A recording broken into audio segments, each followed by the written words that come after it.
Baik, Assalamualaikum warahmatullahi wabarakatuh dan salam sejahtera. Terima kasih atas kesempatan yang telah diberikan kepada kelompok kami. Perkenalkan kami dari kelompok 13, kelas C, program studi akuntansi S1. Pada kesempatan kali ini kami akan membahas tentang prinsip dasar analisis laporan keuangan. Baik, saya akan memperkenalkan anggota dari kelompok kami. Perkenalkan, saya sendiri, Dorismawati Novila Nungbuka, dengan NIM 199214291 sebagai moderator dan pemateri pertama. Wahyuni 199214292 sebagai pemateri ketiga, dan Andi Syasha Nafiesa 199214293 sebagai pemateri kedua.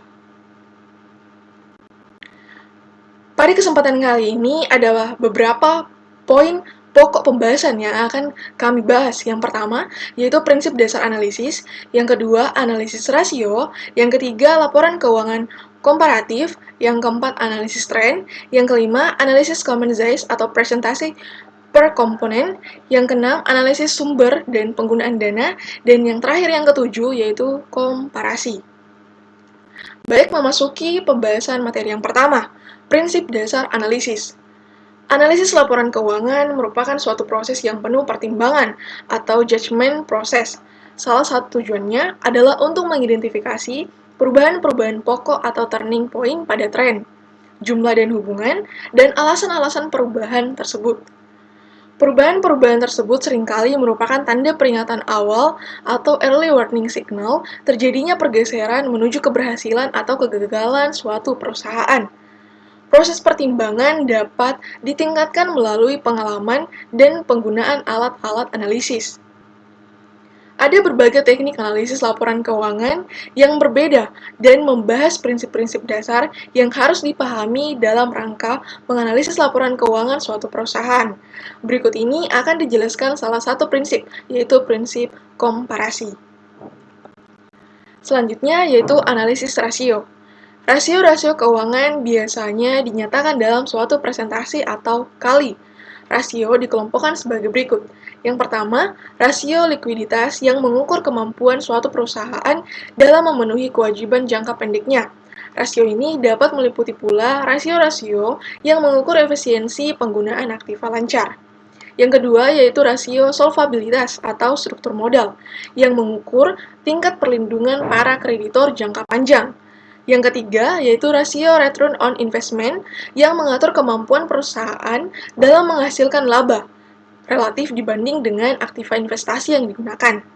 Yang keempat, rasio pemanfaatan aktiva atau asset utilization yang mengukur efisiensi dan efektivitas penggunaan aktiva dalam mendukung penjualan perusahaan. Yang kelima yaitu rasio kinerja operasi atau operating performance yang mengukur efisiensi operasi perusahaan. Dan yang terakhir, yang keenam yaitu investor umumnya tertarik pada kelompok rasio probabilitas tertentu. Selanjutnya yaitu laporan keuangan komparatif.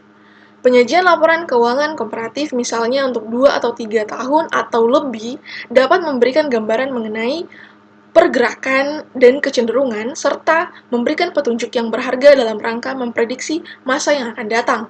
Perbandingan laporan keuangan untuk 2 atau 3 tahun dapat dilakukan dengan menghitung perubahan dari tahun ke tahun, baik dalam jumlah absolut atau rupiah maupun dalam presentasi.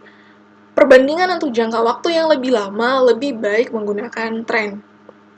Selanjutnya, saya akan mempersilakan kepada pemateri berikutnya untuk menyampaikan materinya.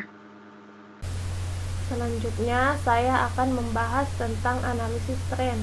Analisis tren merupakan salah satu teknik analisis laporan keuangan termasuk metode analisis horizontal.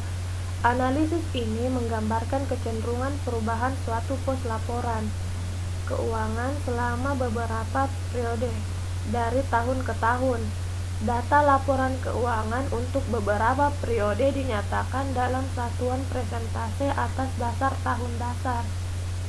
Neraca dan laporan laba rugi disusun dalam presentase tren dapat memberikan informasi mengenai tingkat pertumbuhan masing-masing pos laporan keuangan dari tahun ke tahun.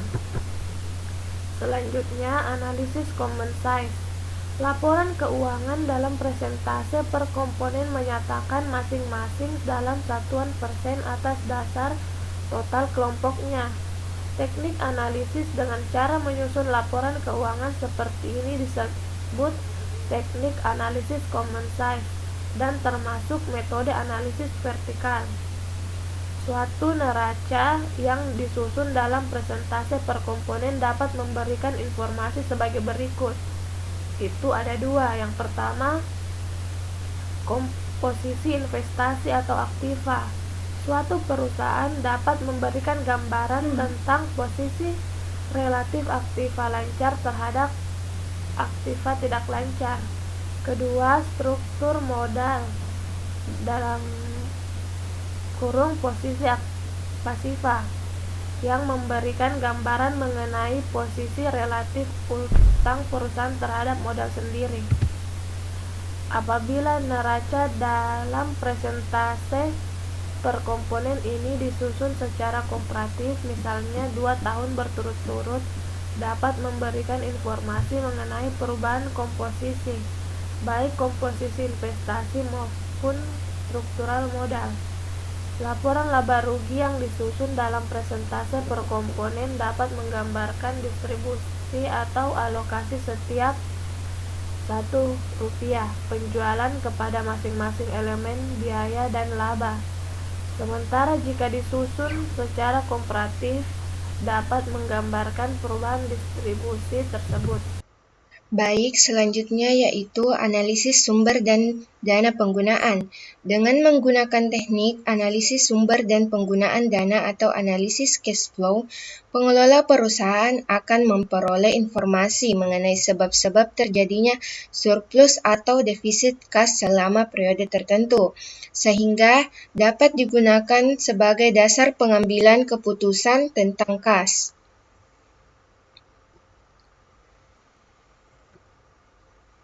Selanjutnya yaitu komparasi.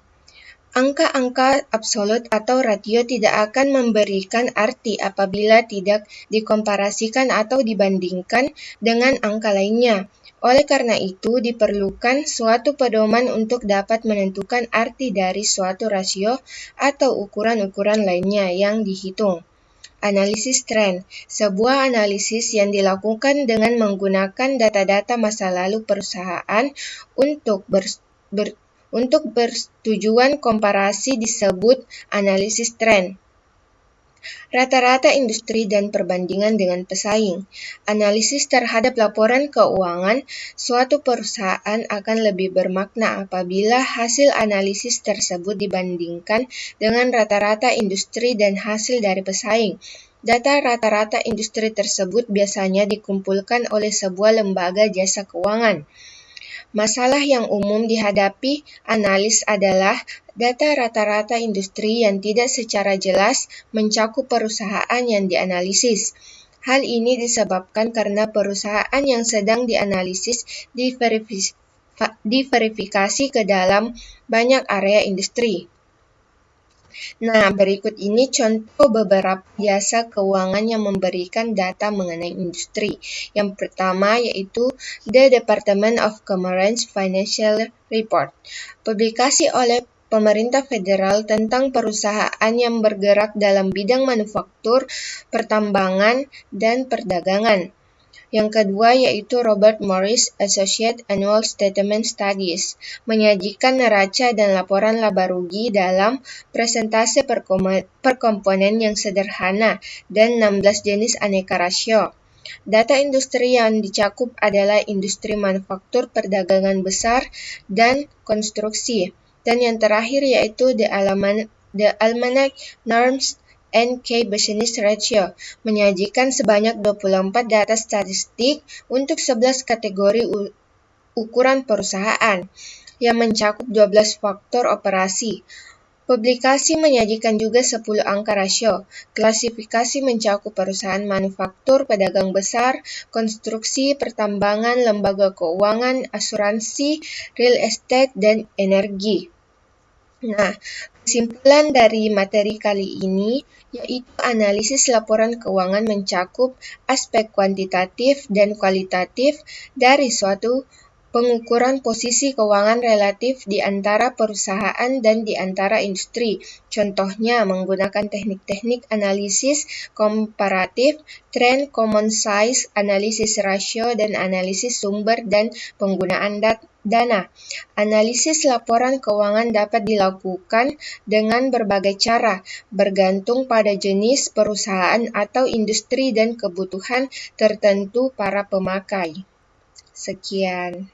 Baik, itulah penyampaian materi dan penjelasan dari kelompok kami. Mohon maaf bila ada kesalahan kata ataupun yang tidak berkenan. Mudah-mudahan dapat bermanfaat bagi kita semua.